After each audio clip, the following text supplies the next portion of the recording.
Welcome to Our Pagan Opinions. I'm your Friday sub, Dawn, filling in for Chelsea Cheggy X. And this week's topic is all about creationism. Our subscriber asks whether we think creationism should be taught in schools. And before I get to my personal opinion on this topic, I wanted to make a couple of points.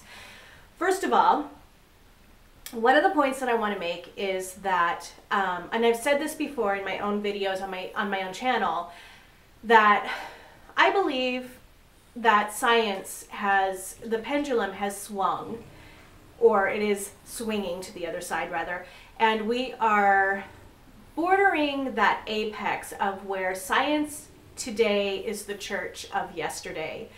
And I think that we have to be really, really careful and not make the mistake of forgetting that everything we know scientifically to date is theory. It is hypothesis. It is theory. New evidence is always coming to light on a daily basis to help support different theories or disprove certain theories. And even if you are taking science courses in college or university, your science teachers will tell you this. Your anthropology, even in the social sciences, psychology, everything that we know to date is hypothesis. Of course, it is based on the most current evidence that we have available to us at this time. But the point in me bringing all of this up is that I wanted to illustrate that in order to have a clear understanding of the world and how it works and why we are here or how we even got here, we need to have an open mind and be open to the possibility of new evidence and not shut ourselves off from not believing in certain facts that we know that have come to us that are supported by other facts. And that's the first point I wanted to make.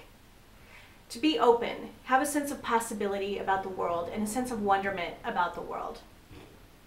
Number two, we can take any facts and figures and create a chart and use it to support any theory that we've come up with in our minds. Any joke, any serious theory or hypotheses. And that's pretty much called the scientific method.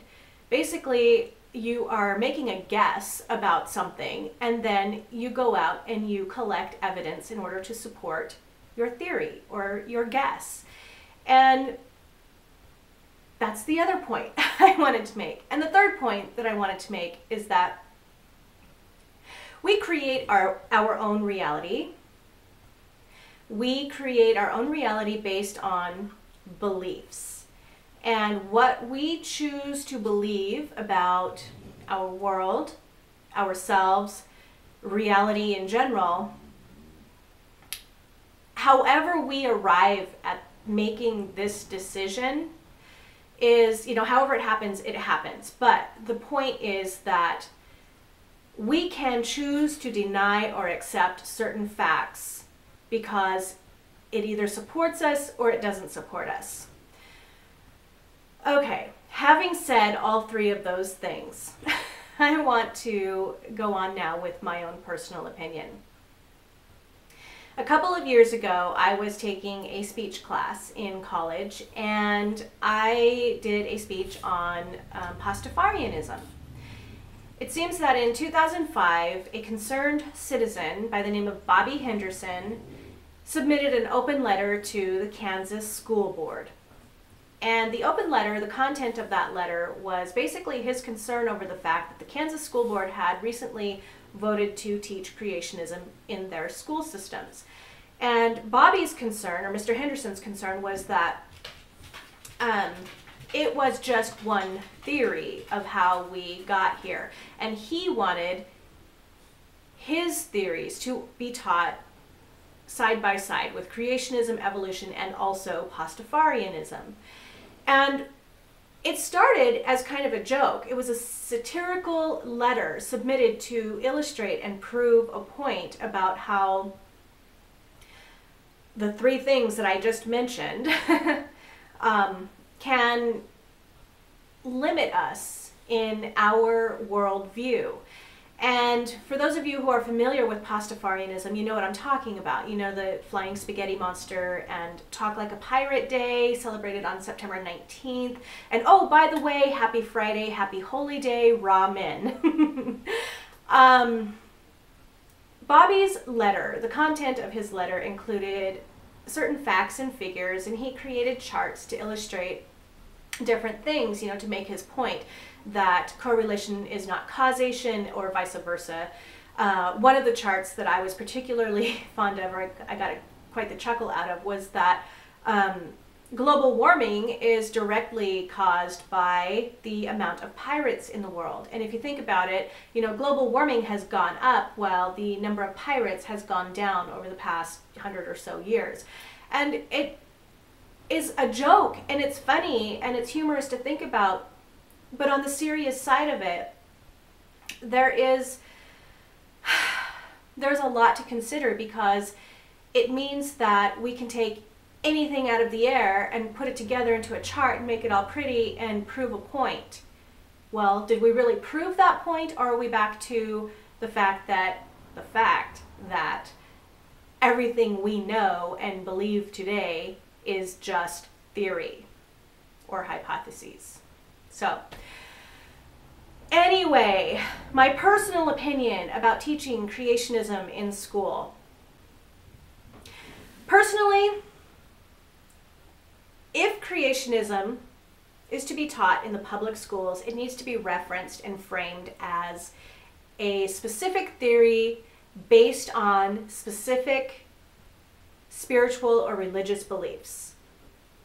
And the reason why I feel this way is because I know that while in my household I don't subscribe to the notion of creationism and I don't teach it to my children, and we talk about evolution and we talk about different pagan spiritual beliefs, I think that it's a good idea to actually teach creationism as a subset, you know, another theory as to how we got here. These people believe in creationism because of their belief system, yada, yada, yada. And the reason why I feel strongly about this is because it opens up possibilities for my own children as far as belief system goes.